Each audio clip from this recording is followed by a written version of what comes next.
Magandang umaga po sa inyo mga kapatid. Diyan po sa Majuro Christian Church. Ngayon po ay February 23, year 25. Para po sa ating sermon o mensahe po ng Panginoon sa araw na ito, sa ating pagsamba sa Panginoon, ay muli po ay babalik tayo sa aklat po na ating pinag-aaralan kay Apostol Mateo na kanyang mga sulat. Nandito na po tayo sa kabanatang 11, no, ng Mateo. At makikita po natin dito ang mga tagubili na ng ating hari, ng ating Panginoon Jesucristo. At kumbaga ay ito po'y pagre-retiro ng ating Panginoon Jesucristo mula sa madalas niyang na nakikita natin na kasama niya ang maraming mga tao. At ito'y malapit ng magwakas, no? Ngunit ang mga pag-atake ng kaaway niya ay lalago pa rin ng mas matindi. At makikita rin din natin dito ang nalalapit na pag-aresto ng ating Panginoon Jesucristo at patungo sa kanyang pagpapako sa krus. So ang kanyang mga kalaban ay pilit na patuloy pa rin sinusubukan ng ating Panginoon Jesucristo. Kaya ang mga puno ng mga reliyon, ang mga Pariseo, Eskriba, ay patuloy na gumagawa ng paraan upang siluin ng ating Panginoon Jesucristo sa iba't ibang mga bagay na tanong. At dito makikita natin sa kabanatang ito ay muling lalabas ang mga pinuno ng mga relihiyong ito, lalo na po ay magbibigay ng iba't ibang mga tanong hinggil sa panahon ng mga Sabat, no, at ilang mga palatandaan na nasa layunin ay bitagin lamang ang ating Panginoong Jesucristo. At nawa po, last Sunday ay nakita natin ang napakagandang taninghaga na isang halimbawa po na ibinigay ng ating Panginoong Jesucristo tungkol sa tunay na pagpapatawad na maaari natin ibigay. Na sana po ay ito'y nakatulong sa atin at sana po ay tulungan tayo ng Panginoon na maging madali para sa atin sa tulong ng Panginoon Kristo ang magpatawad sa tao at lalo't higit sa ating kapwa-kapatid sa Panginoon. So, tayo muna po siguro yung manalangin sa Panginoon at hingi po tayo ng gabay para sa pagpapatuloy po ng ating pag-aaral sa chapter 19 ng Mateo sa talatang 1 hanggang 6. Tayo po'y manalangin. Panginoon, salamat po muli sa pagkakataon na ibinigay mo sa akin upang ang mga kapatid ko sa Majuro Christian Church ay muling makasama ko sa pag-aaral ng iyong mga salita. Ang kahilingan po namin, Panginoon, ay patuloy na bigyan niyo po kami ng karunungan, ng lakas, patuloy ka naming makilala at makita ang mga katotohanan ituturo mo sa amin sa araw na ito. At nawa, Panginoon, anuman ang mga pangailangan na nasa aming puso ngayon, kayo po ang patuloy na magbigay ng mga bagay na ito. Kayo po ang patuloy naming mapupurihan, mapaglingkuran sa tulong ng Banal na Espiritu, naggagabay, Panginoon, sa aming pag-aaral na ito. At ikaw ang mabigyan namin, Panginoon, ng parangal at buong pusong pagsamba sa mga sandaling ito. Salamat po sa inyong kabutihan at biyaya sa amin, kalakasan upang muli po ay pagsamasamahin kami ng mga kapatid sa Panginoon upang ikaw ay aming mapaglingkuran at aming sambahin. Pagpalain po ninyong pag-aaral na ito, pangunahan niyo po ninyo kami sa pangalan ni Kristo Jesus. Amen.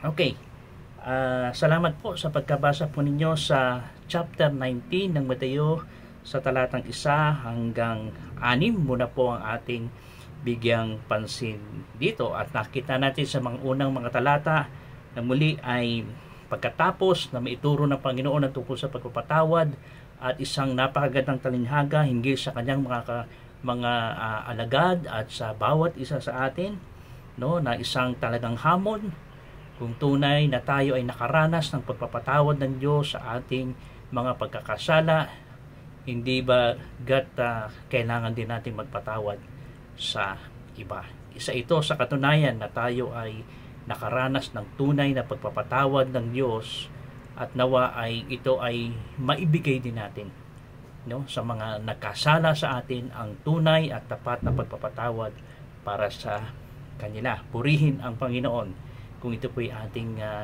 tinutupad, sapagkat ito ang kanyang utos para sa atin, at ito ay tanda na tayo po ay lumalago sa ating pananampalataya sa Panginoon.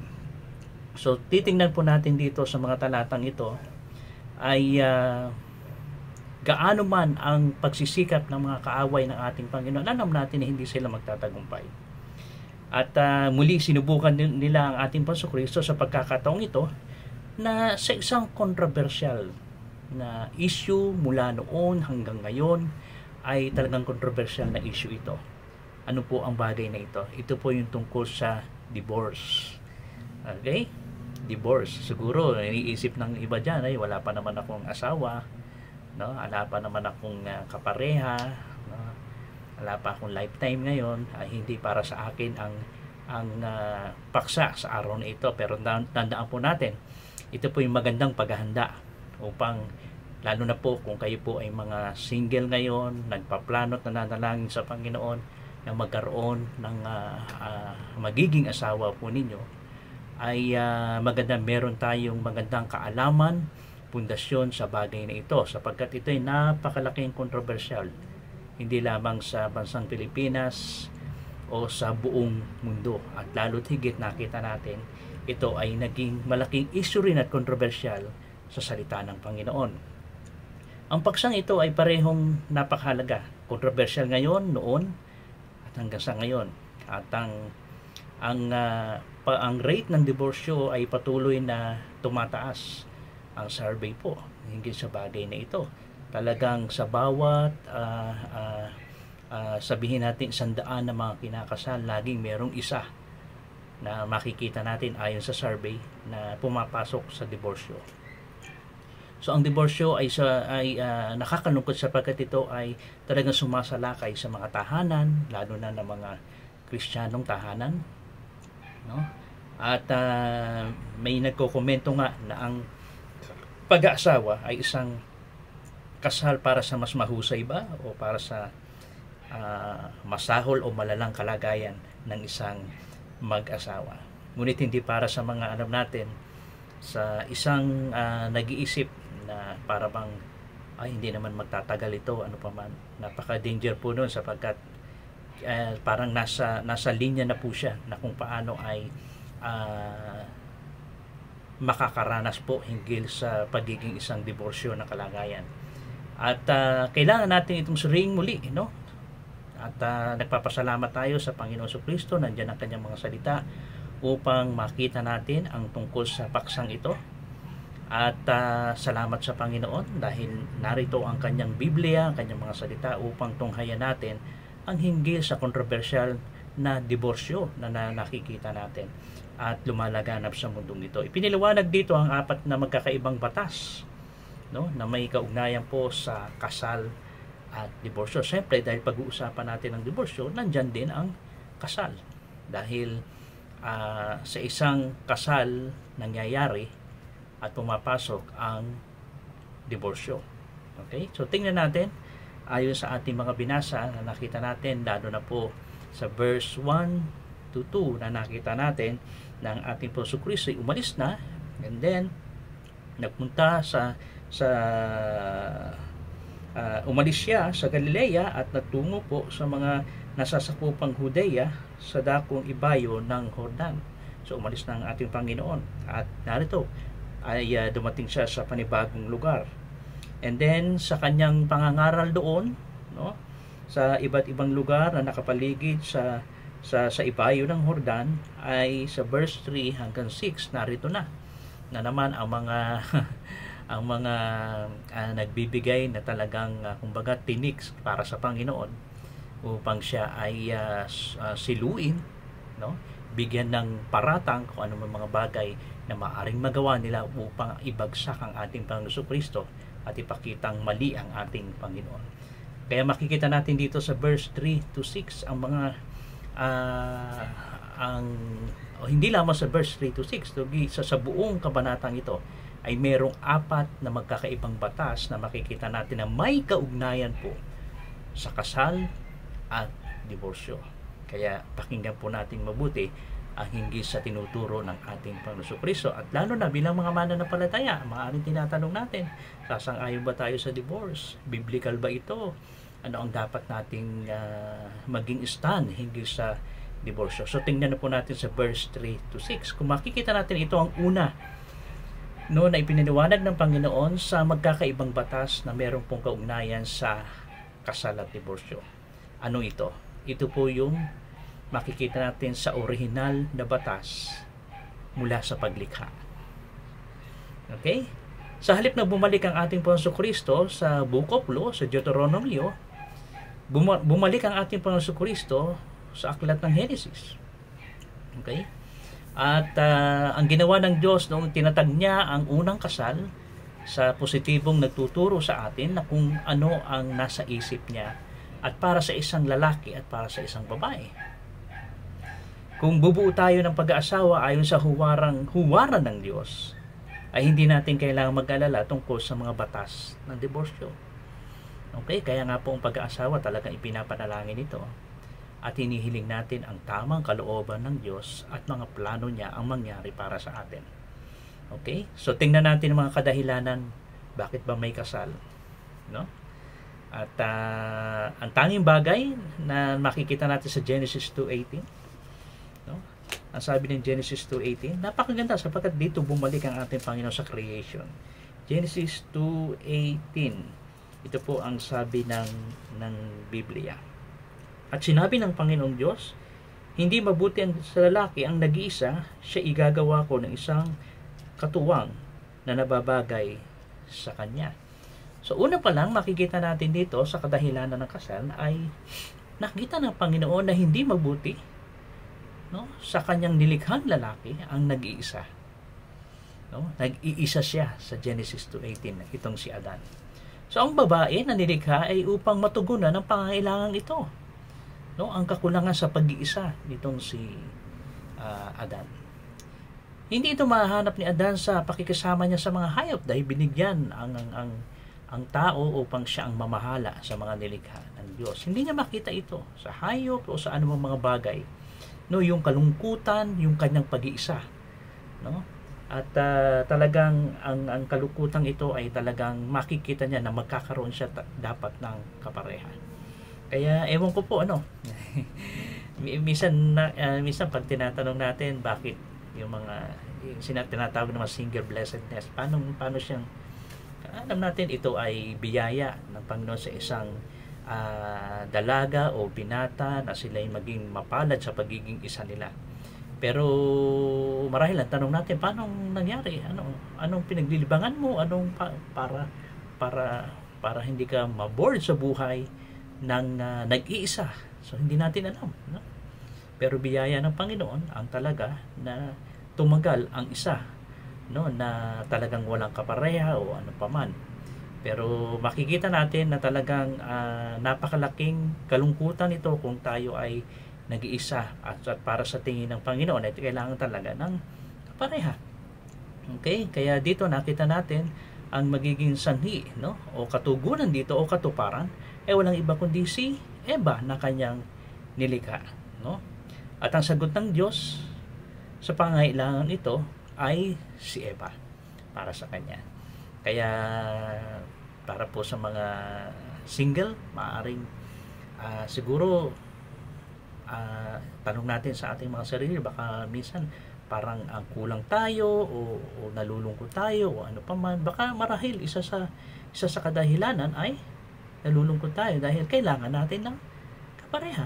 Pero hindi ko naman po sinasabi, no, na iyon talaga ang positibong bagay na dahilan. So nasa sa inyo po yan.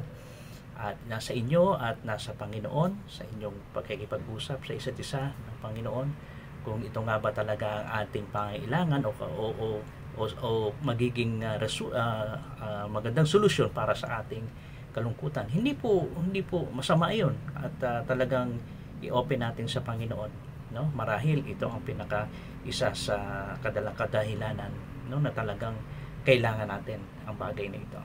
Okay? So, ang naging katugunan ni si Eva, so nakita natin dito, no, na kaya may kasal upang mabigyan tugon, no, ang kalungkutan ng isang tao, no, na isang lalaki o na isang babae, at para sa Panginoon ay mabuti kung makakakita tayo ng kapareha. So ginawang posible ang kasal, sa pa natin makikita rito ay naging kadahilanan at magandang posible ang kasal na ibinigay ng Panginoon sapagkat ito ang naging dahilan upang ipagpatuloy ang lahi. Di ba? Genesis 1:28, sila'y binasbasan ng Diyos at sa kanila'y sinabi ng Diyos, kayo magkaroon ng mga anak, magparami, punuin ninyo ang lupa at supirin ninyo ito. Oh?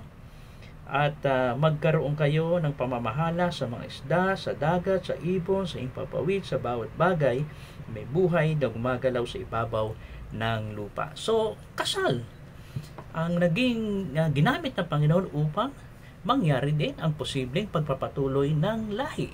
Maging mabunga, magpakarami kayo. Ito'y utos ng Diyos sa unang mag-asawa. At ang simula ng utos ng Diyos na ang nakita natin dito, talagang ang pakikipagtalik ay talagang isinasabuhay sa pangako ng kasal. Tandaan natin, no? Yung tinatawag na sex, nangyayari ito sa isang lalaki at babae, no, na makikita natin ayon sa utos ng Diyos, nangyayari ito, no, isinasabuhay na nasa pangako ng kasal. Sa labas ng kasal, ang sex ay nagiging isang destructive force. Tandaan po natin yan.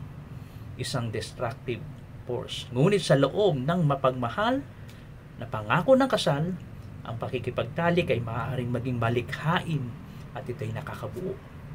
No? Nakakabuo ng siyempre magbubunga ang inyong pagmamahalan. Kaya ito'y isa makikita natin na talagang ito naging kadahilanan na ginamit ng Diyos upang magbunga, magpatuloy ang lahi ng tao. Ang kasal ay isang paraan upang maiwasan ang kasalanang sexual. 1 Corinthians 7:1-6. Makikita natin. Kaya nga itong si Pablo, di ba? Kung hindi kayo makapagtiis, pakasal kayo. Okay? Kita natin si Apostol Pablo. Siyempre, hindi dapat magpapakasal ka dahil lang sa isang lalaki o sa isang babae dahil sa legal na pagnanasang meron ka.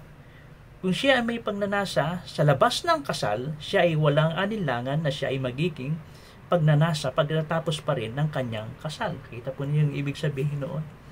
Hindi lang ang kadahilanan niyo ay dahil sa pangangailangan nating sexual o anumang bagay na ninanais natin sa isang babae kung bakit tayo magpapakasal. Yes, isa yun, pero hindi lang yun. No? Kundi may mas malalim pang kadahilanan ang pagpapakasal natin.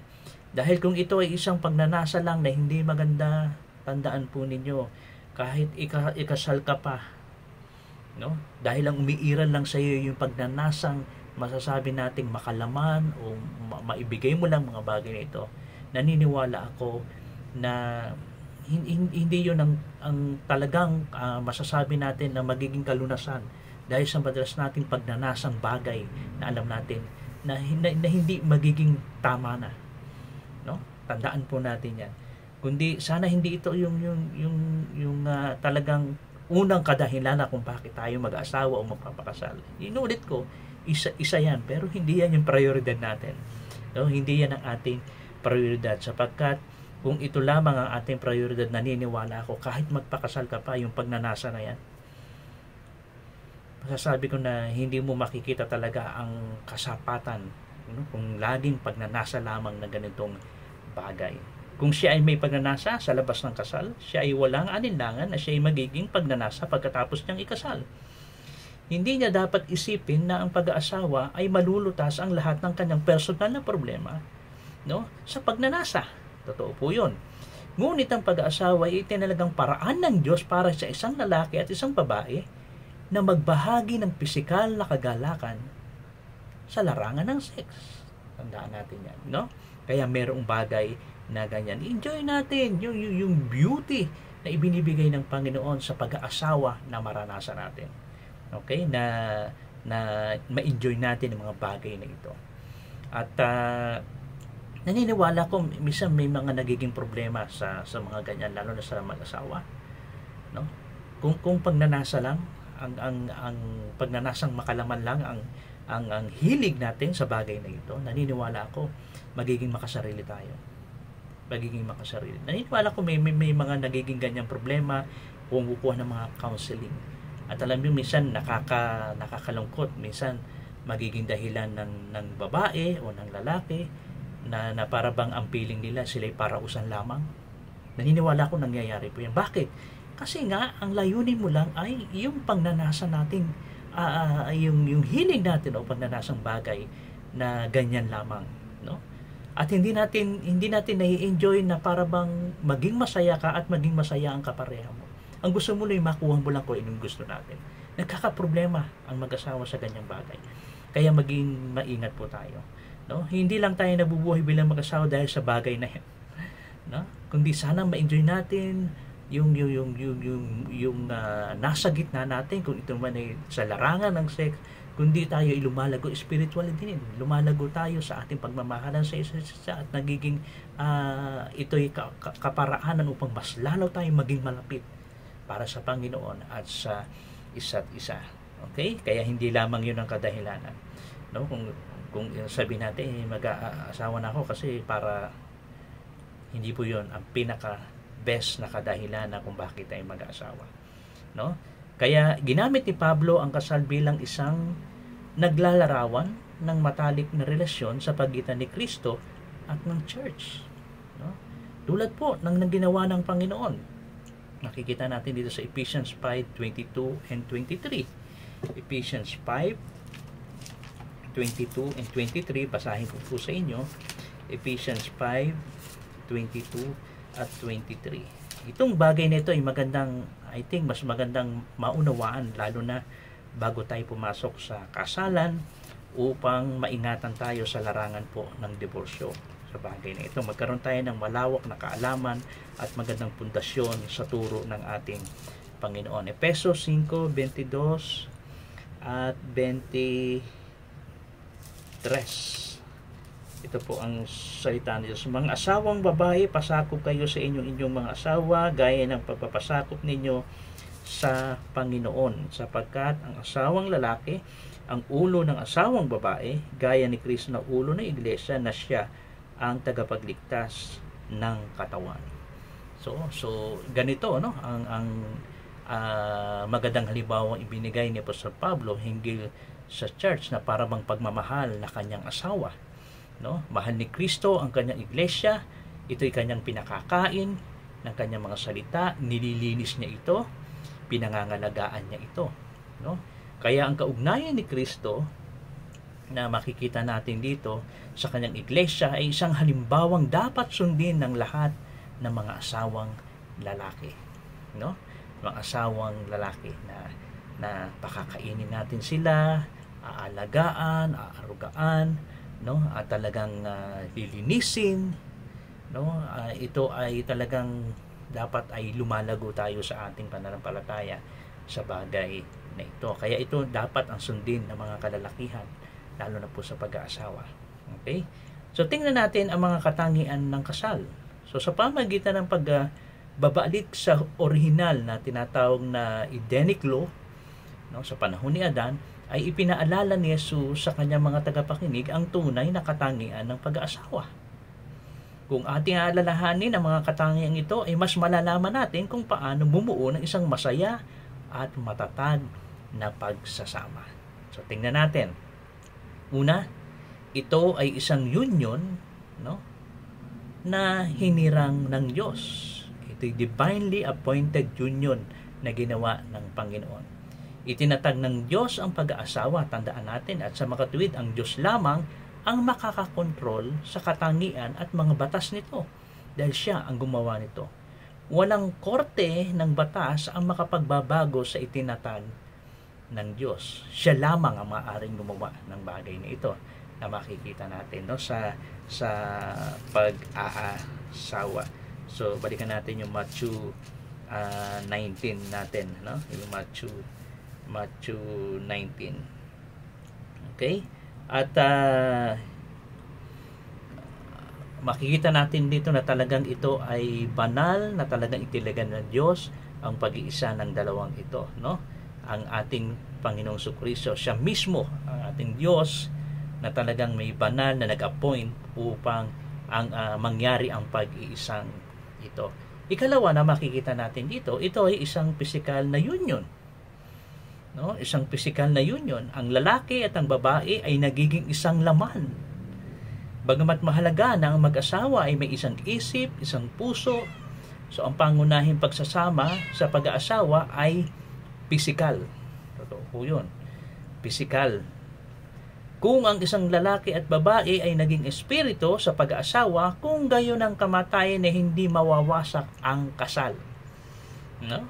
Sapagkat ang espiritu ay hindi kailanman namamatay, kaya kahit na ang isang lalaki at babae ay hindi magkasundo, nagdi-disagree sila o incompatible, sila'y kasal pa rin sapagkat ang pagsasama ay physical. So napakanding pag-isa to sa na para ba tayong pinagdikit na papel, no? I-try mo yan, pinagdikit mo yung lalaki, lagyan mo ng glue o anumang pandikit, no? Pagkatapos dumikit, natuyo siya, i-try mong paghiwalayin, masisira, di ba? Sisira siya. Ikatlo, makikita natin, ito ay isang permanenteng union, no, na makikita natin. Ang original na disenyo ng Diyos ay ang isang lalaki at isang babae ay gumugol na isang buhay na magkasama. Walang alam ang original na batas ng Diyos sa mga pagsubok ng pag-aasawa. Inihiling ng kautusan ng Diyos na ang mag-asawa ay pumasok sa kasal ng walang pag-aaninlangan. Tandaan po ninyo, permanente po na ito'y pagsasama o pag-iisa. Okay? Kaya kung magpapakasal man kayo, hindi nyo meron nga dyan, ayaw nila ng kasal kasi ayaw nilang maranasan kung ano naranasan ng magulang nila, hindi nagtagal, nagkahiwalay o ano pa man. Hindi po tayo magpapakasal, no? O hindi tayo mag-aasawa na maaaring yun ang ating kadahilanan, hindi po maganda sapagkat tandaan natin ito'y permanente na union na mangyayari sa atin. Okay? Kaya ito ay isang napakahalaga na ang kasal, papasok tayo na walang pag-aanilangan na tayo ay makikisama at tayo magiging isa. Ikaapat, ito ay isang union sa pagitan ng isang lalaki at babae. Yeah. It is a union between one man and woman. Hindi nilikha ng Diyos ang dalawang lalaki at isang babae. Dalawang babae, isang lalaki, o dalawang lalaki, o dalawang babae. O yung tinatawag na group marriages. Wala pong ganon. O maaaring sinasabi natin yung gay marriages. Wala rin pong ganon. At iba pang mga kakaibang variation na salungat po sa kalooban ng Diyos, anuman maaaring sabihin ng isang psychologist o isang jurist hinggil sa bagay na ito. Wala na pong iba na binuo ang Panginoon kundi between sa iisang lalaki at iisang babae na sila'y magkasama at maging isa. Okay? Tandaan po natin ikapitong utos, di ba, sa Matthew 5:27 to 30, no? And then inulit ito sa Exodus chapter 20 verse 14. Bagamat hindi tinukoy ng ating Panginoon Jesus ang ikapitong utos, no, sa talakayang ito, pero sinipi niya ito sa sermon sa bundok, Matthew 5:27 to 32. Suriin natin ang kanyang sinabi, no? Pinagtibay ni Jesus at ng mga manunulat ng Bagong Tipan ang autoridad ng huwag kang mangangalo niya. Okay, huwag kang mangangalo niya. Bagamat ang salitang pakikiapid ay tila sumasaklaw sa maraming uri ng sexual na kasalanan. Okay? Ang pangangalo niya ay kinasasangkutan lamang ng mga may asawa. At kapag ang isang may asawa ay nakipagtalik sa iba, maliban sa kanyang asawa, yun ay pangangalo niya. Ipinahayag ng Diyos na ito ay mali at ito ay kasalanan.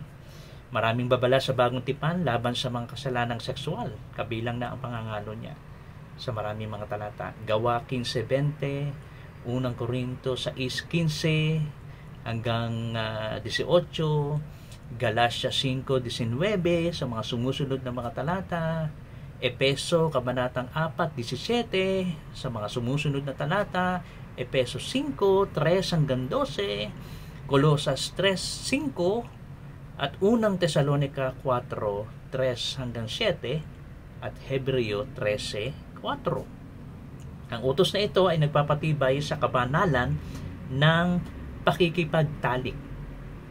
No? Dapat maging banal. Nilikha ito ng Diyos, pinoprotektahan ito ng Diyos, at pinarurusahan ng Diyos kapag nilabag natin ang kanyang batas hinggil sa bagay na ito. 9 sa 10 utos ay nauulit sa bagong tipan para sa na ating sundin. Ang utos ng Sabat ay ibinigay lamang sa Israel at hindi nalalapat sa simbahan ngayon. Hindi natin dapat isipin na dahil tayo ay nasa ilalim ng biyaya, ay maaari natin ipagmalaki ang batas ng Diyos at makatakas dito. Ang mga mapakiapid at mangalo niya ay hahatulan ng Diyos. Hebreo 13:4. Kaya maging maingat po tayo sa paggamit, lalo na sa pakikipagtalik. Okay? Dapat nasa ilalim tayo ng kasal. Ano yung kasal na to? Yung kasal, yung original na kasal natin. Hindi yung mga sumusunod o ano paman, kundi talagang kinikilala natin yung unang talagang pinagtapatan natin ng oo at sumpa sa harapan ng Diyos. Okay? Gayunpaman, mas lumalalim si Jesus sa kanyang pagtalakay sa pangangalo niya. Ipinakita niya na ito sa maaring kasalanan ng puso at ng katawan. Hindi sapat na kontrolin lamang ang katawan, dapat din natin kontrolin ang mga panloob na pag-iisip, pagnanasa, no, hindi sa bagay na ito, at tumingin sa isang babae para sa layunin na pagnanasa sa kanya ay pangangalo niya na sa puso. Okay? Hindi ito nangangahulugan na hindi na tayo maaaring humanga sa isang magandang tao. No, hindi po masama 'yon. Maganda siya o ano pa man. No, pero kung higit pa rito at magkaroon na ng pagnanasa sa isip at puso, ito ay pangangalo niya para sa ating Diyos, no? Dahil posibleng gawin iyon at hindi magkasala dahil humahanga lang siya. Ito ay kapag tayo ay tumitingin ng may layuning bigyan kasiyahan ang mahalin na pagnanasa na tayo nangangalo niya sa puso. Okay? Ang isang banal na buhay sa sex ay nagsisimula sa mga panloob na pagnanasa. Totoo po yun. Ibinugod ni Jesus ang mata, kamay, dahil ang paningin at pakiramdam ay karaniwang mga unang hakbang patungo sa sexual na kasalanan. Siyempre, hindi niya tayo inuutosang mag-asawa ng pisikal na operasyon o ang kasalan ng gusto, alisin sa ating buhay, anumang bagay na magpapasaya sa ating maling pagnanasa. Dapat tayong magutom at mauhaw sa katuwiran. Okay?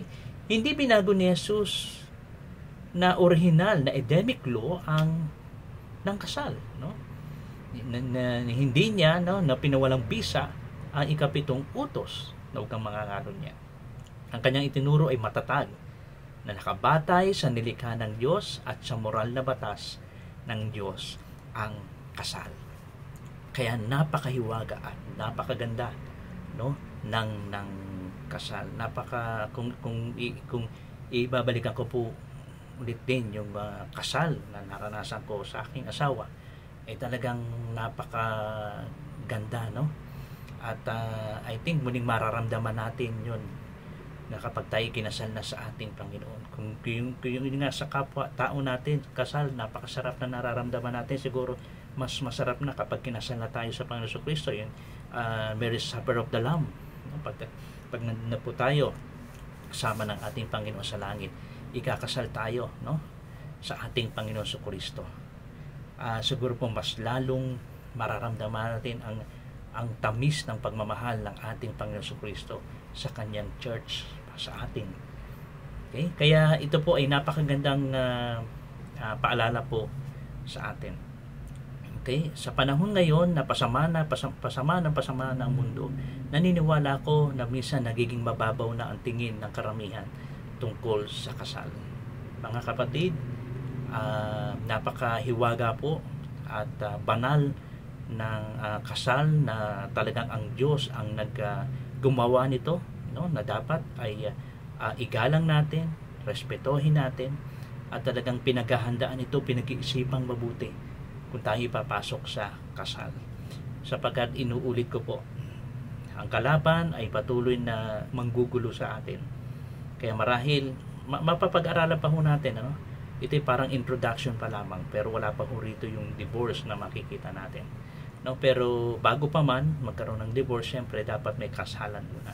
Pero sana po bilang mga mananampalataya sa Panginoon ay talagang pag-isipan natin mabuti, no, ang tinatawag pong kasal, sapagkat ang Diyos po ang gumawa nito, no?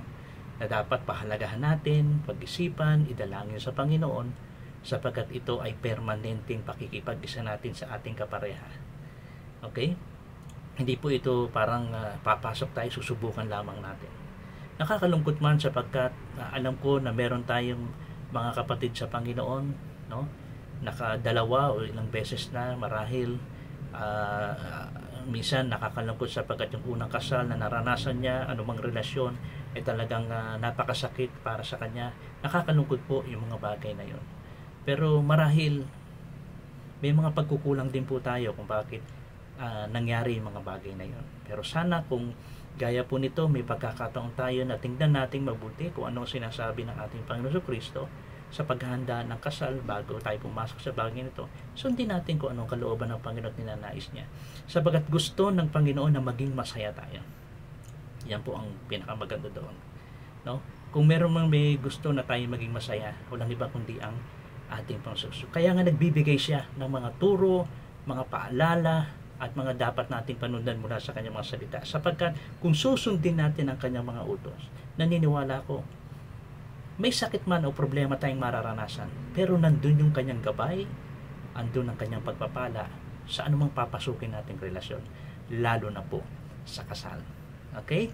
Kaya ito po yung pagpapatuloy natin hanggang sa makita natin ang tungkol po sa divorsyong pag-uusapan pa natin. Ito po sa susunod na linggo, tingnan pa ho natin. 4 po ito, no?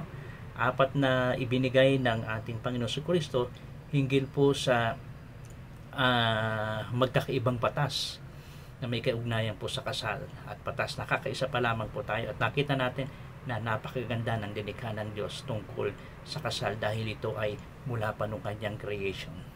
Okay? Kaya nawa po ay sa susunod na linggo ay nandyan po kayo upang makinig ng salita ng Panginoon, upang ipagpatuloy natin ang chapter 19 po ng Mateo. Umaasa po ako na patuloy na pagpalain po kayo ng Panginoon sa ating pag-aaral ng kanyang mga salita, at patuloy natin mapaglingkuran ng ating Panginoon Kristo, at patuloy po tayong lumago ng kaalaman at pagsunod sa ating Panginoon Kristo. Pagpalain po kayo ng Panginoon. Tayo po ay magwakas sa panalangin. Panginoon, salamat po. Patuloy mong gabayan at ingatan ang mga kapatid ko sa Maduro Christian Church. Ang inyong mga salita ang magbibigay sa amin, Panginoon, ng liwanag at aming panunundan para sa aming hakbang sa bawat araw ng aming buhay. Salamat po sa kabutihan mo, sa katapatan mo. Gabayan mo ang mga pagtatrabaho po nila. Gabayan mo ang bawat pamilya nila, Panginoon. Anumang mga pagsubok na naranasan nila, lalo na po, Panginoon, sa pagpasok po sa kasal o pag-aasawa. Panginoon, turuan niyo po sila, bigyan ng lakas, ng tibay upang patuloy silang magtagumpay. At naniniwala po ako, Panginoon, kung wala man na, kung meron mang isa na gusto na maging masaya kami, lalo na po sa pag-aasawa o sa pagpasok sa kasal, ikaw na po, Panginoon, ang number 1 na nagbibigay sa amin ng tunay na kaligayahan at lakas. At nawa, tutulungan niyo po kami, Panginoon, sa anumang nasira o anumang mga problema na naging relasyon namin, Panginoon. Umaasa po kami, ipagkatiwala namin ito sa Panginoon, tutulungan niyo po kami. Ikaw ang maging buhay namin at tunay na kaligayahan, at gabayan niyo po kami sa bawat desisyon at aming pamumuhay sa bawat araw. Salamat po ng marami sa lahat ng inyong kabutihan at katapatan. Pinupuri ka namin, pinasasalamatan at binabalik. Ang kaluwalhatian ay tanging sa inyo lamang, sa pangalan ni Kristo Jesus. Amen. Maraming salamat po, mga kapatid. Pagpalain po tayo ng ating Panginoong Hesukristo.